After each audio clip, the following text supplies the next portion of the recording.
on the subject of queries, I guess I might as well teach you guys. Well, I guess I might as well go over a few things before I continue with these tutorials. First of all, whenever you make a query or command and your results are not in the same order as mine, don't worry. It doesn't mean it's broken, or it doesn't mean, yours is messing up or mine is messing up. These aren't sorted or they aren't filtered or anything. I'm going to be teaching you guys about filtering and sorting your results later on, but for now, just make sure that as long as you get the results of cities from the right table, then everything's good to go. Another thing is whenever you run your queries, you can run multiple queries or commands at a time. For example, you can select city from customers, and you can also run another command at the same time. For example, select ID from customers. ID. Now, take note that whenever you run multiple queries at the same time, then they must have a semicolon at the end. Whenever you just run one, the semicolon is optional, but whenever you run multiple queries like this, then as you can see, it must have a semicolon at the end of each one. So I just want to point that out. And also, whenever you're working in the command line, then you don't have that option of with one query in PHPMyAdmin, the semicolon is optional. But if you're watching these tutorials for school and you're running these in the command line, then please make sure that you have the semicolon because the command line is very picky and needs that semicolon at the end. Another thing is that in I probably shouldn't even tell you this to be honest, but I'm gonna because I just want to teach you guys everything.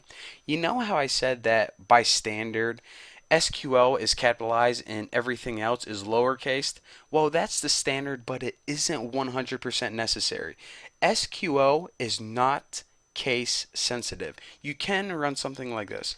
Select city from customers, and you can go ahead and run this query and it's going to run just fine. However, it's not standard. It's really hard to read when you do that. And if you do this for a company, you will literally get fired if you do this. That's how much people hate it. So please, even though you can do it, please, I'm begging you, don't.